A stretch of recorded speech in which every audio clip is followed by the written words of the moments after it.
Greetings and welcome to another exciting adventure known as that television show, Poet to Poet. I'm Robert Dunn. I'll be guiding you through this extravaganza. And what an extravaganza it is, because this time we have two legends to deal with. The first is the mayor of New York City poetry himself, the man I like to call the diamond cutter, Harry Ellison.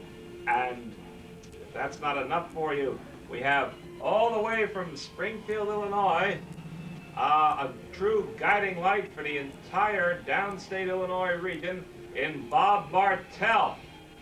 So we're very excited to have them both. Before we get into the poetry and the other exciting stuff, I want to take a moment to thank Gussie and the gang here at the Cozy Corner Tavern in Ridgewood, Queens, for allowing us the use of the facility so we could film these two luminaries. And speaking of luminaries, let's get to Harry Ellison, shall we? Harry Ellison is the author of the poetry book Vanished into Summer, which I've had a lot of fun with over the years, even though it wasn't meant to be that way. He's given featured readings all over the place, like Egg Cream Theater, which is another TV show. He's been at New York University, the Queensboro Public Libraries, the Knitting Factory, all kinds of great places have had Harry. The Wine Gallery. Ah yes, those were the days, weren't they, Harry?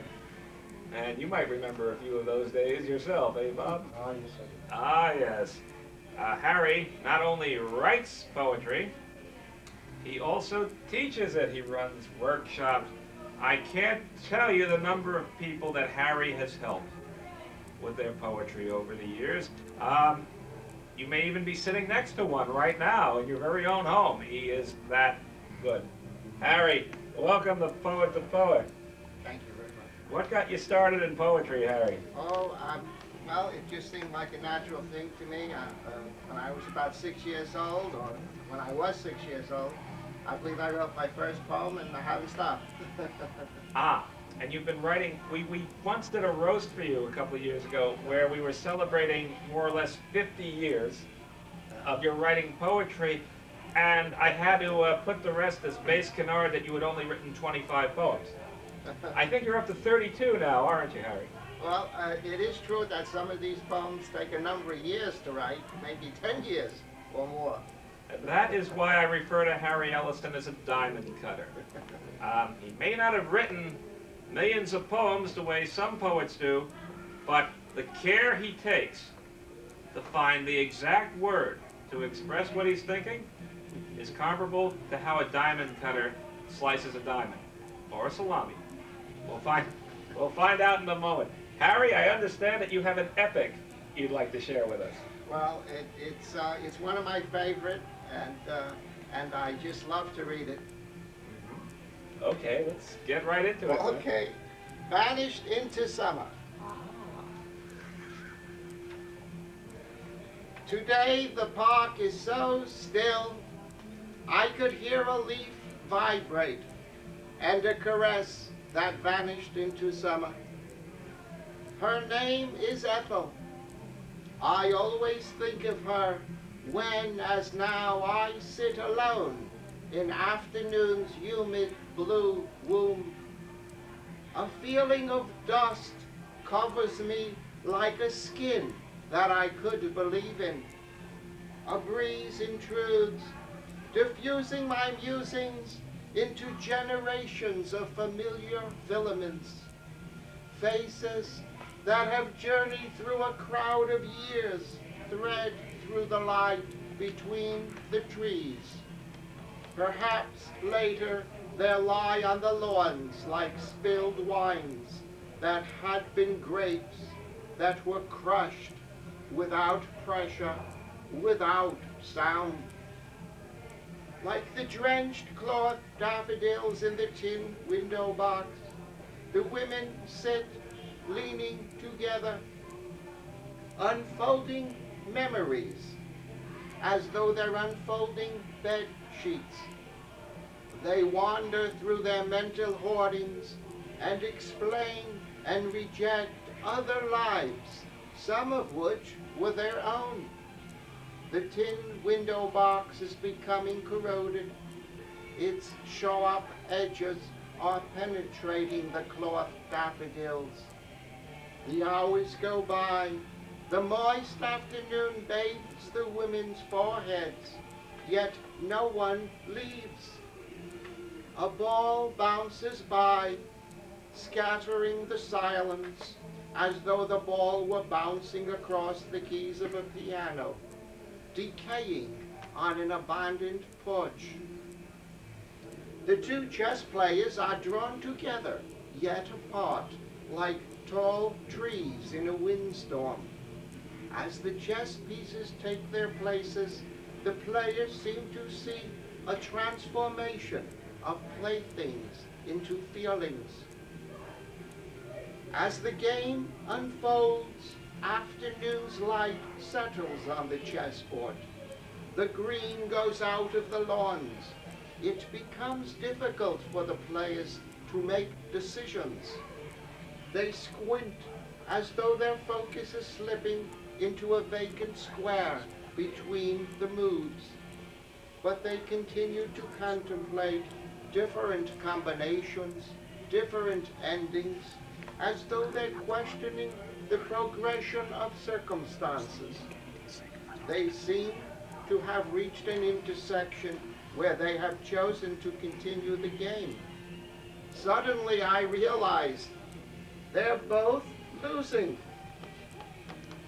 Her name is Ethel. Were her hands clasped the last time that I saw her? They were so still, like the hands on a worn-out clock. The sound of a shade flapping as we ascended a rungless ladder in the slow cadence of a rented afternoon sows into the fabric of my memory like a hailstorm falling on frayed leaves. Who's that crying on the bench next to me? She slowly opens, quickly closes her pale, wrinkled hands as though they're paper bags containing secrets she doesn't want to know. Do I dare to speak to her? Will I recognize a ritual loss?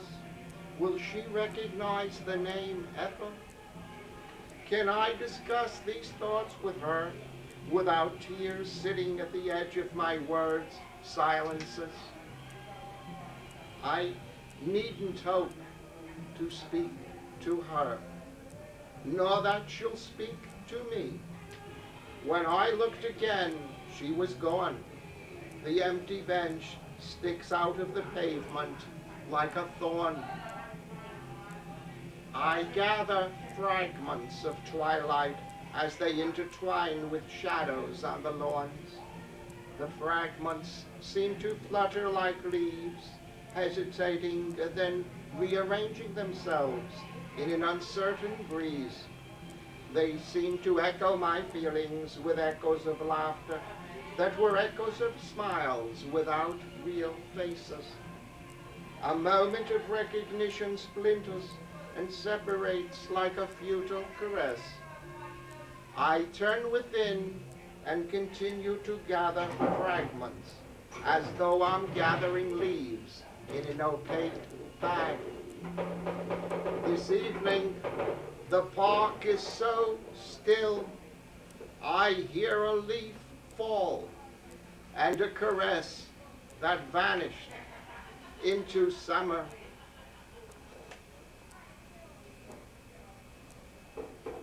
Very evocative, Harry.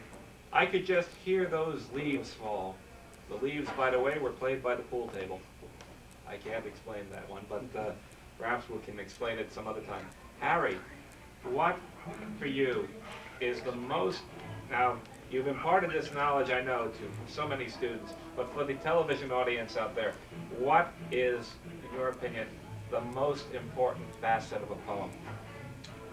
The most important facet of a poem, in my view, is its ability to present the truth of the poet's perceptions. It's bringing of an order out of what might otherwise be in a disorder. And Now, let's jump ahead a little bit and take a look in the future and see the Harry Ellison Centennial. If you had your way, what would we be celebrating at the Harry Ellison Centennial, besides the fact that Harry Ellison is still breathing? Well, an important purpose that I have is to help others to express the truth of their perceptions, and perhaps even more importantly, to listen to the work of others, to develop their ability to listen. Perhaps at this occasion, we will have many, many people in many, many countries that have developed a profound ability to not only express the truth of their feelings and thoughts, but to listen, to give recognition to the feelings and thoughts of others. Bob Bartell, did you get any of that? Well, I sure did. I really respect it. You spent a little time in Harry's workshop yourself. Harry, do you have a quick one? Sure.